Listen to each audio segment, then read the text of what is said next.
Today's increase in electricity tariffs, first announced earlier this year, is the first of many. The Nigerian government plans to implement an increase a year up until 2016. Looking at the high cost of things in the market, and not only that, talking of the high cost of the electricity, I want to believe many businessmen and women will find it difficult, because if, for instance, you spend 10,000 naira to generate maybe power for your business, and now with this increment you'll be generating maybe ×2 of what you generate.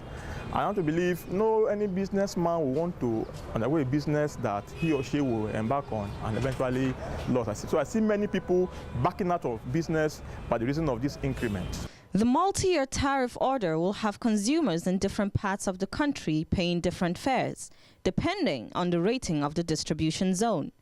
The majority of Nigerian electricity consumers fall into the so-called R2 category and will see their electricity fares go up from about 6,000 naira or $40 annually to 23,000 naira or around $140.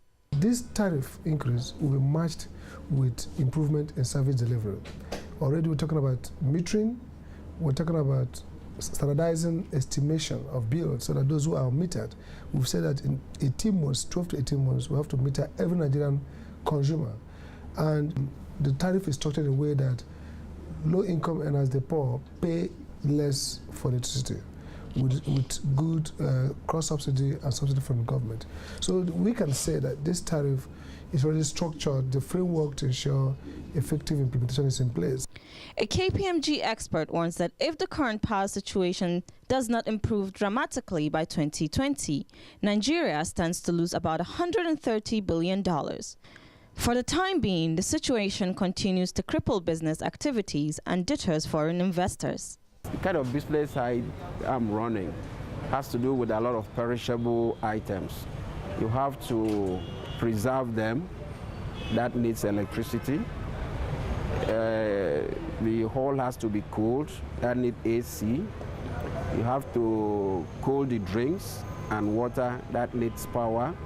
So automatically, I do not know what the difference is going to be, but it's going to affect us negatively, of course, because we cannot just momentarily increase the prices of what we are selling.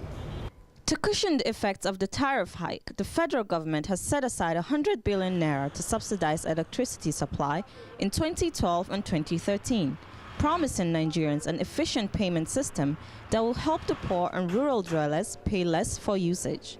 The multi-year tariff order is actually at the heart of it all, because it provides incentive for investment in gas supply, in generation, in transmission, and in distribution. So essentially, yes, there might be some hardship in terms of the fact that the energy supply is poor, in terms of the fact that our network is still not strong, and therefore customers are not having the benefit of full, adequate access to electricity. But essentially, the plans to mitigate this problem, the plan to increase generation and improve distribution and transmission, at the heart of it is a cost-reflective tariff.